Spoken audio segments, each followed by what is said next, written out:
Laws of reflection को verify करने के लिए आज हम एक छोटा सा एक्सपेरिमेंट कर रहे हैं। Today we are going to verify the laws of reflection. उसके लिए हमें चाहिए mirror, clips, laser, pencil, scale और प्रोट्रैक्टर। हमने एक वाइट शीट ली है, उस पर हमने एक लाइन ड्रा की है। उस लाइन पर अब हम इस मिरर को इस तरह से रखेंगे। लॉज ऑफ रिफ्लेक्शन क्या है? Angle of incident and angle of reflection are equal. और दूसरा लॉ है incident ray, reflected ray and the normal are lie in the same plane. अब एक एंगल से मैं इस मिरर पे लेजर बीम डालूंगी। What did you see? Did the light get reflected? बिल्कुल, लाइट क्या हो रही है, यहाँ से जाके ये रे ऑफ बीम यहाँ से रिफ्लेक्ट हो रही। अब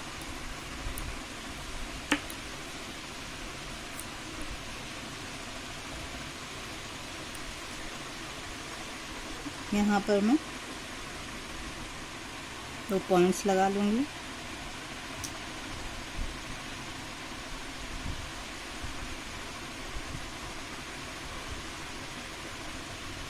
और इन पॉइंट्स को अब हम जोड़ लेंगे। ये पॉइंट ऑफ इंसिडेंस, इसको ओ नाम देंगे हम। इन दोनों डॉट्स को अब हम जोड़ लेंगे।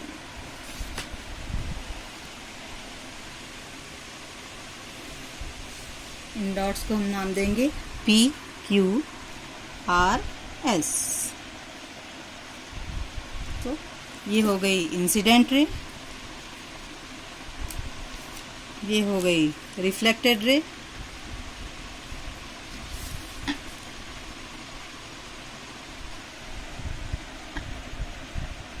यहाँ पर उस 90 डिग्री पे यहाँ करेक्ट बीच में मार्क कर लेंगे।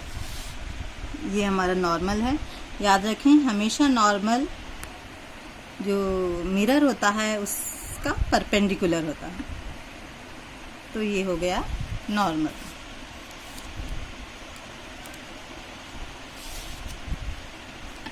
अब ये दोनों एंगल्स हो गए, ये एंगल ऑफ इंसिडेंट, ये एंगल ऑफ रिफ्लेक्शन। देखेंगे कि दोनों एंगल्स इक्वल हैं या नहीं। 10, 20, 30, 35 और ये 10, 20, 30, 35। तो ये दोनों एंगल्स इक्वल हैं। ये भी 35 डिग्रीज है और ये भी 35। एंगल ऑफ इंसिडेंस 35 है, तो एंगल ऑफ रिफ्लेक्शन भी 35 डिग्रीज।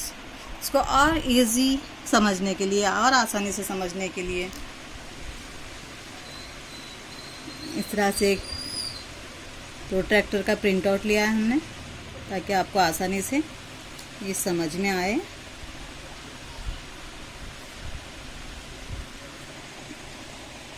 अब मैं लेज़र को 20, एंगल ऑफ इंसिडेंस क्या है 20 डिग्री, तो एंगल ऑफ रिफ्लेक्शन भी 20 डिग्रीज इक्वल है। एंगल ऑफ इंसिडेंस कितना है 40 डिग्रीज, तो एंगल ऑफ रिफ्लेक्शन भी 40 डिग्रीज ये है। एंगल ऑफ इंसिडेंस 60 है, तो एंगल ऑफ रिफ्लेक्शन भी 60 डिग्री है।